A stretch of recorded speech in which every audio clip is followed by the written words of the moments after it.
नागरिकता कानून संशोधन अर्थात सीएए। नागरिकता कानून संशोधन अर्थात सीएए के नोटिफिकेशन के जारी होते ही सभी समाचार माध्यमों में इस पर चर्चा बड़े जोर शोर से हो रहा है। कोई पक्ष तो कोई विरोध में तर्क रख रहा है। इस पर आगे चर्चा से पहले सीएए में उल्लेखित देशों पाकिस्तान, अफगानिस्तान तथा बांग्लादेश में अल्पसंख्यकों से संबंधित कुछ चित्रों का अवलोकन आवश्यक है। इन चित्रों से वहां अल्पसंख्यकों की प्रताड़ना से हुए दुर्गति का सहज अनुमान लगाया जा सकता है।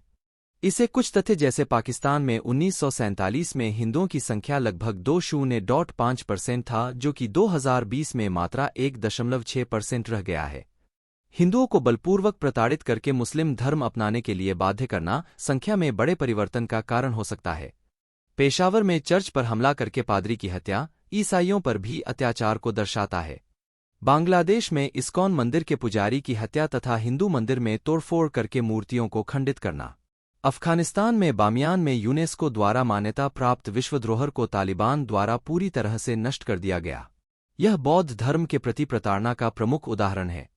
पाकिस्तान का जन्म ही धर्म के आधार पर भारत के विभाजन से एक मुस्लिम राष्ट्र के रूप में हुआ था। कालांतर में यहां पर रहने वाले अल्पसंख्यकों हिंदू, ईसाई, जैन, बौद्ध, सिख और पारसी पर प्रताड़ना प्रारंभ हो गया। पाकिस्तान के विभाजन से बने बांग्लादेश में भी अल्पसंख्यकों के दयनीय स्थिति ही है। इन अल्पसंख्यक समुदायों के कुछ लोग प्रताड़ना से पीड़ित होकर अपने परिजनों के रक्षा के लिए गैरकानूनी रूप से भारत में प्रवेश कर गए और शरणार्थी बनकर रहने लगे। इन प्रताड़ित अल्पसंख्यकों को नागरिकता प्रदान करने के लिए 2019 में ही विधेयक पारित किया गया। अब मार्च 2024 में इसके अमलीकरण के लिए नोटिफिकेशन भी जारी कर दिया गया। इसके जारी होते ही इस पर विवाद प्रारंभ हो गया।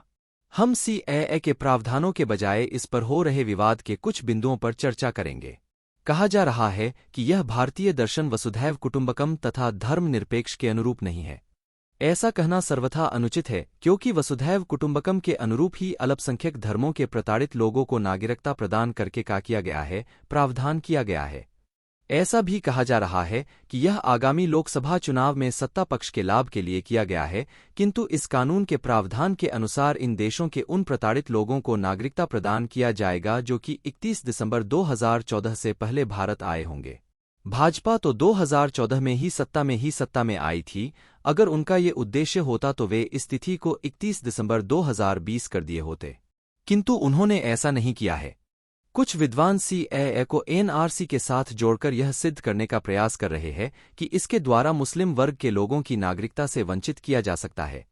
इस बात कोई सच्चाई नहीं है, क्योंकि असम में एनआरसी के कार्यान्वयन के दौरान उन सभी लोगों को परेशानी का सामना करना पड़ा था जिनके पास कानून सम्मत दस्तावेज नहीं थे।